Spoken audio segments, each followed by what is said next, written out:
Today on the Everything 80s podcast, the story of the great Yakov Smirnoff. I like it here in America. What surprises me that people in America don't know we have comedy in Russia. Russian comedian to American sounds like Mormon wino. We have comedians, they're there. They're dead, but they're there. It's hard to do comedy in Soviet Union because you have to write out all your material and you send it to Department of Jokes. And I'm not making this up. Every state in Soviet Union has a Department of Jokes. They censor your material, they send it to Moscow. There's a big Department of Jokes.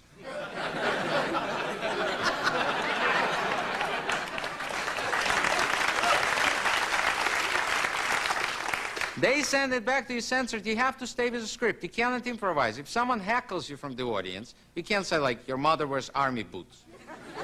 Because she probably does. And she will hurt you.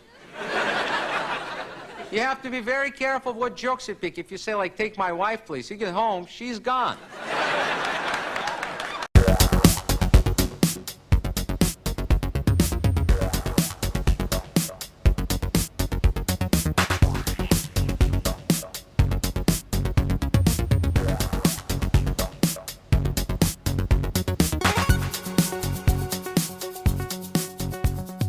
Hey there, what's happening? Welcome back to the Everything 80s podcast. I'm Jamie. Thanks for coming on out. Despite the Cold War tensions between the United States and Russia in the 1980s, a Soviet comedian was able to break his way into American pop culture. Yakov Smirnoff is a Soviet-born comedian who moved to America in the late 70s. He would find success with his particular brand of Soviet American humor. And that's what we're going to look at today. The now friend of the podcast, I will explain what that means later in the show, Yakov Smirnoff. Before we start, if you haven't already, make sure you subscribe. Wherever you find your podcast, I should be there. Here we go.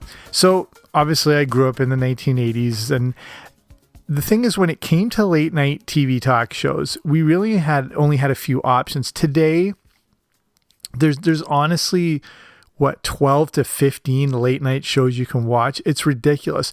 Back then, there was David Letterman that came on pretty late, but then there was the juggernaut of all talk shows, The Tonight Show with Johnny Carson. So the 80s were also a time when comedy was booming, and The Tonight Show was the place to be seen and featured. Johnny Carson was so powerful that one good performance on his show for any form of entertainer would make them a star overnight. Yakov Smirnoff really appealed to a kid like me in the 80s. The humor wasn't over our heads, and he had this friendly, fish out of water, foreign vibe that was not only part of his act, but part of his charm. And I think this is also the big appeal of the character of Balki Bartokomous in Perfect Strangers. And I did a whole episode on why I believe Perfect Strangers was the perfect 1980s sitcom a few episodes back. So if you want to check the past episodes. And I always felt that Yakov Smirnoff appealed to a wide range of audiences, like families and kids could enjoy him, even if we didn't know what was going on with the Soviet Union at the time, depending on your age. He seemed to be happy just to be performing, and you would always pick up on his enthusiasm. A lot of work was done to scare us off the Russians in the 1980s, and they were made to feel like brutish, intimidating soldiers. Just think Ivan Drago and Rocky. With Yakov Smirnoff, he seemed more like your friendly neighbor. So this is a look back at Yakov Smirnoff, his comedy, and how for a while he was able to ease some of the Cold War tension. So let's look at the early life of Yakov Smirnoff.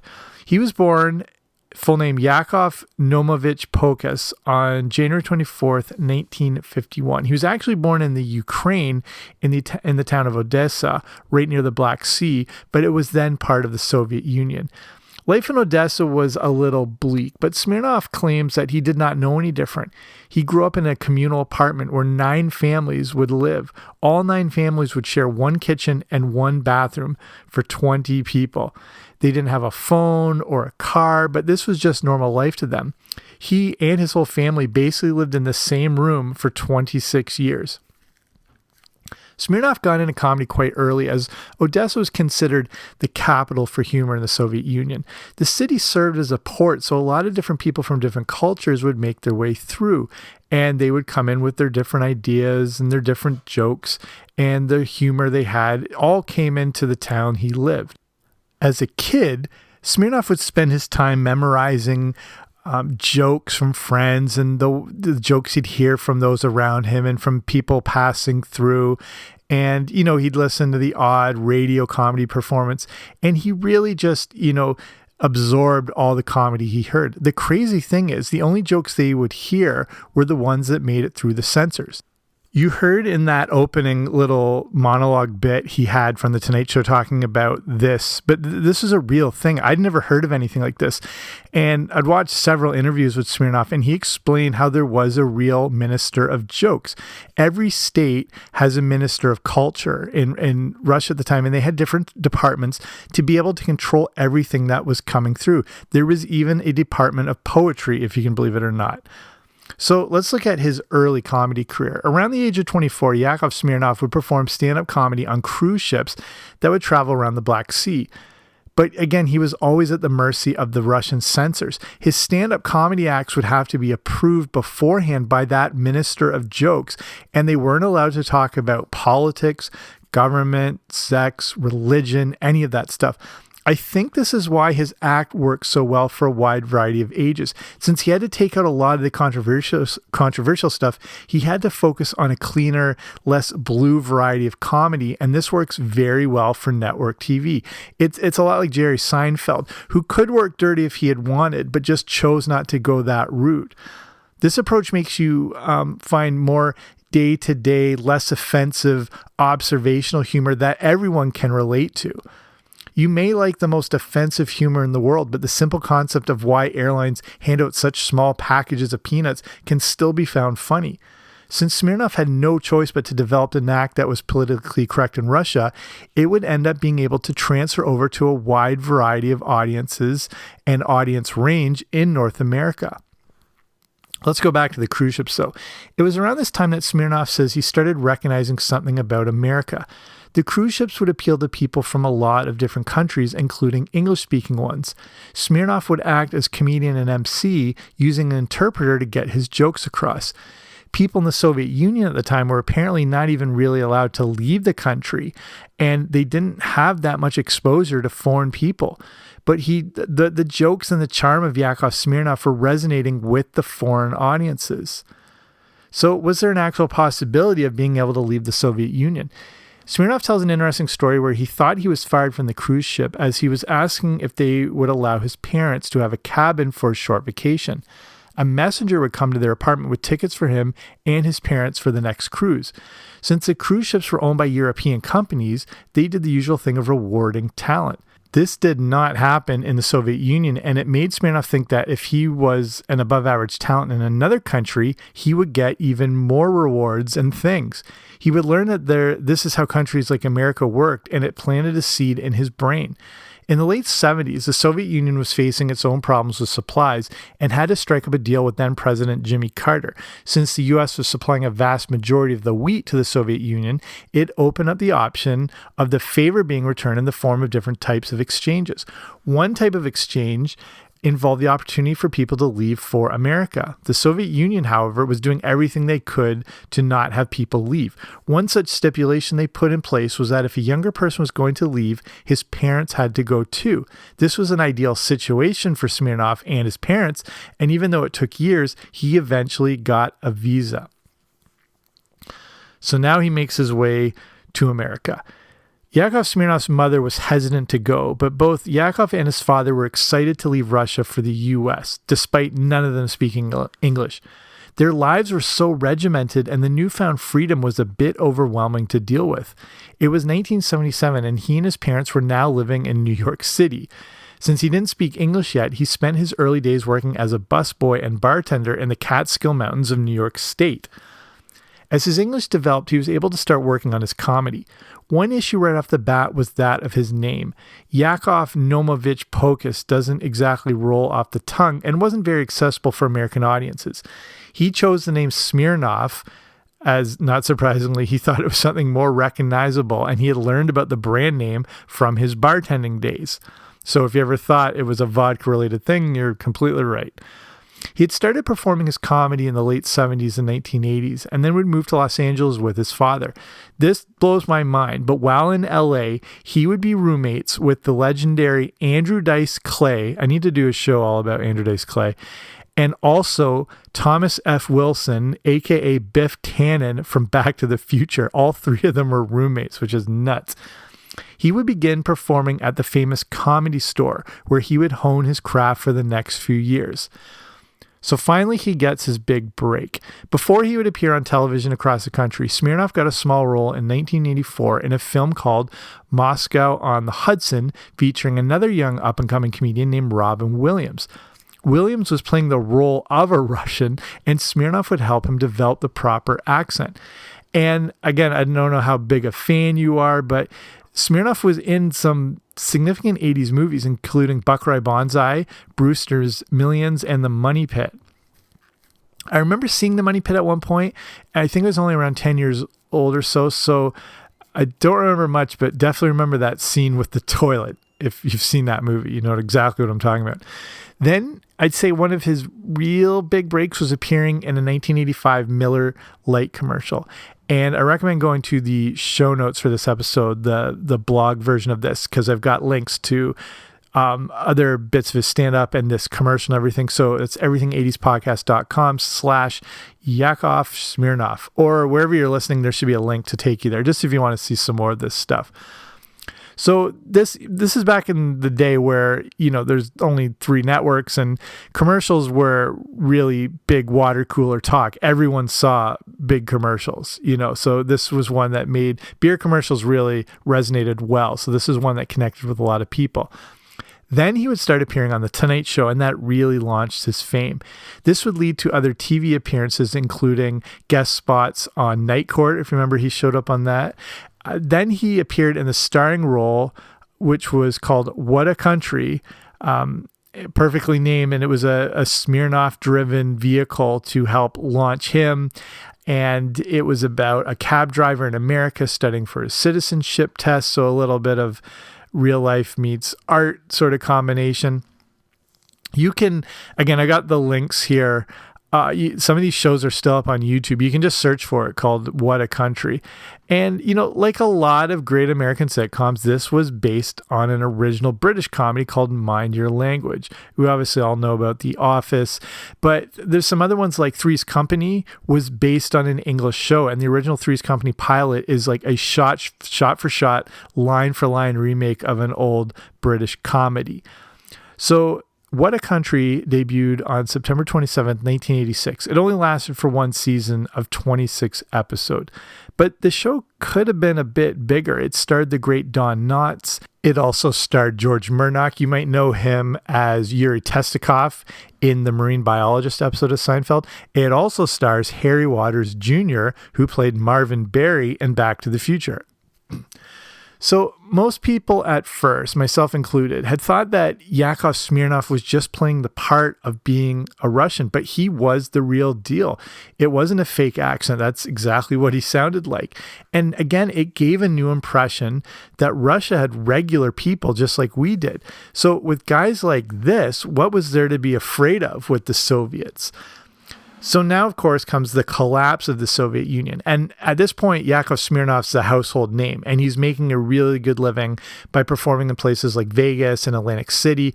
And he was living the real American dream until the Soviet Union collapsed. Smirnoff said he was not expecting this to happen, and he was unprepared for the whole thing. He would actually appear on David Letterman that night to appear in a top 10 list. The list was about new things that would happen because of the collapse of the Soviet Union. And number one, read by Smirnoff himself, was about how Yakov Smirnoff would be out of work. This was obviously done as a joke, but it turned out to be an unfortunate reality. 6 months after the fall, none of his contracts were renewed for all those, Vegas shows in Atlantic City. The idea was that since the Soviet Union wasn't considered an issue, the guy telling jokes about it wasn't really needed either.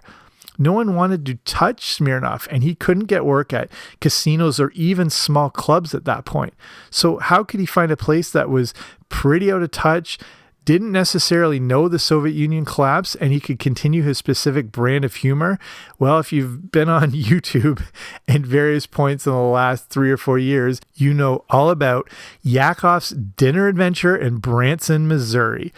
So Yakov took his show on the road and set up shop in Branson, Missouri. You might have seen this sort of ripped apart by Opie and Anthony on the radio show and various YouTube clips. This stuff is hilarious. So for Yakov Smirnoff, this was the perfect place to lay low and keep doing his act. Smirnoff says that Willie Nelson was the one that recommended making the move to Branson. The Yakov Theater was created, and the show consisted of magic, entertainment, and the story of Yakov's life played out in a theatrical experience.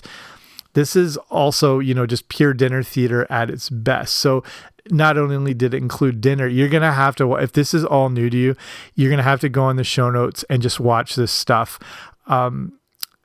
everything80spodcast.com/Yakov Smirnoff, or go to the link in the description, or just look up Yakov's Dinner Adventure Theater in Branson, Missouri. If you're on YouTube, this stuff is too good to be true. It's so funny, and you'll probably see all the different parody stuff of it.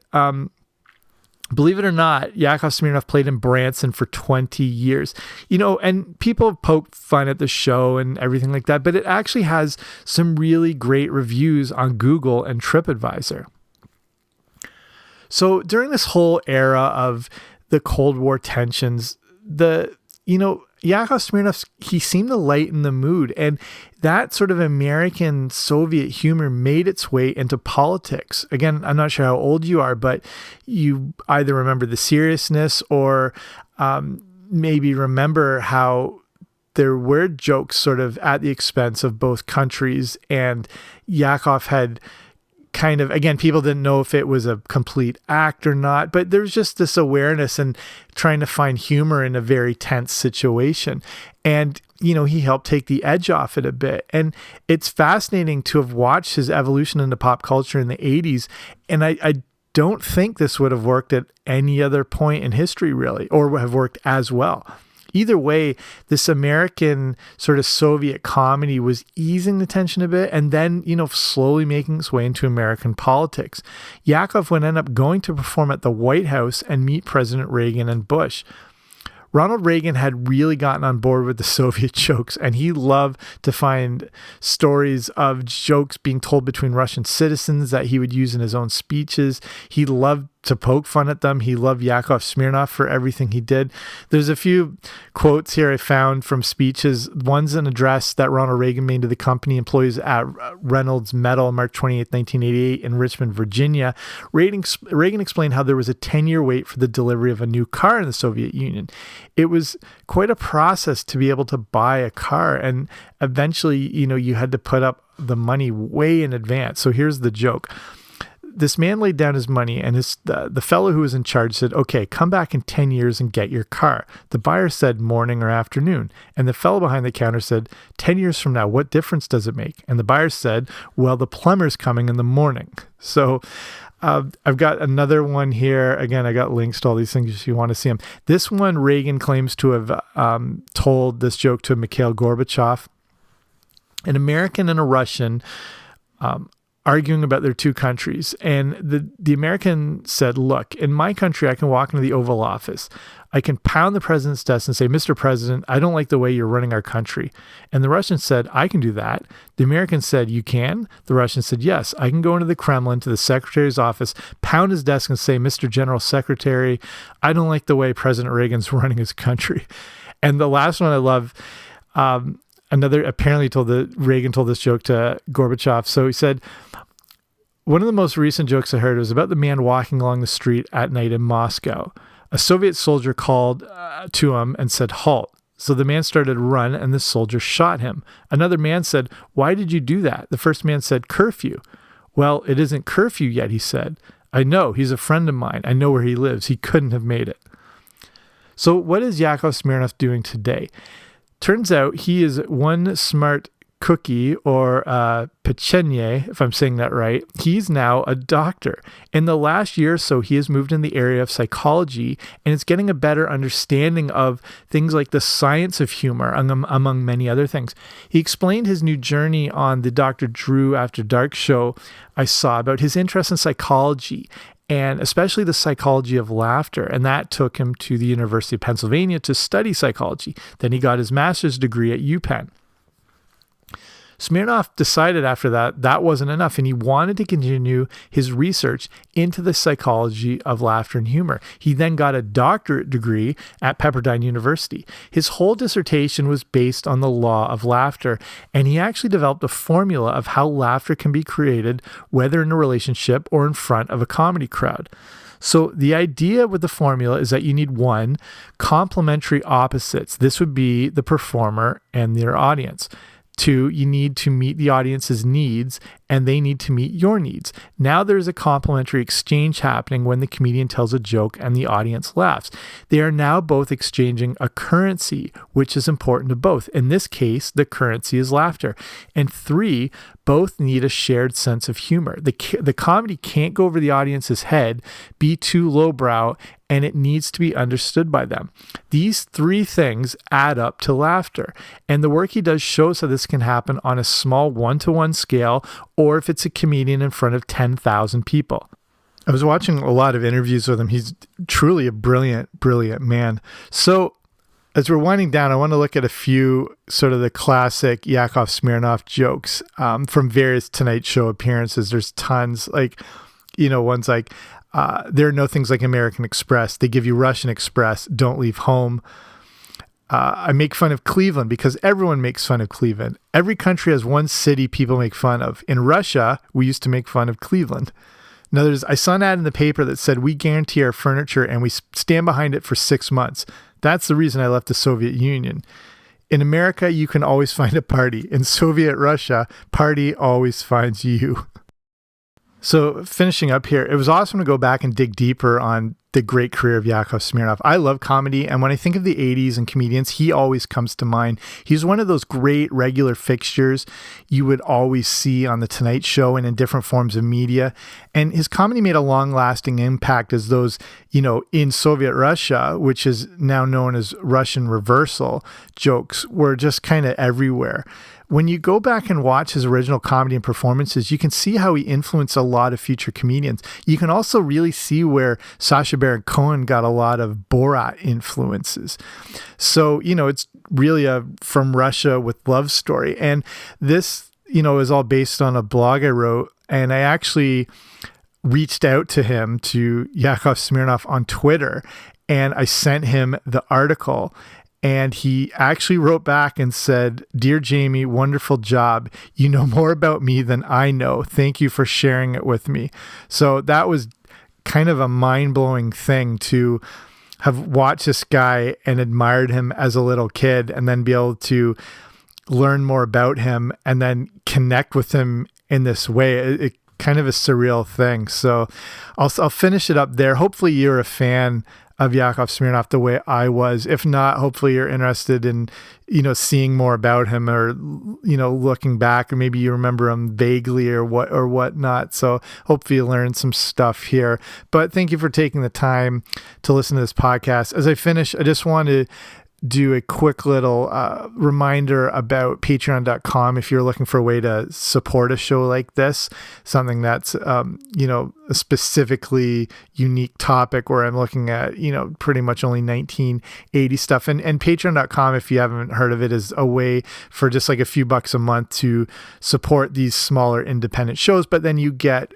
different audio rewards and whatnot at the different tiers. So I've got the Boba Fett level, which gives you access to the Everything 80s Movie Club, where I review classic and terrible 1980s movies. But if you want to learn more, just go to patreon.com/80s. So it's patreon.com/80s, or there'll be a link again in the show notes, just if you want to see more about that sort of stuff or ways to support the show. But thank you for just listening to the show. Just by listening, you're supporting it, as there's millions of podcasts out there. So the fact you're taking the time to listen to this one means a lot. But I will be back soon with a new episode. Don't you dare miss it.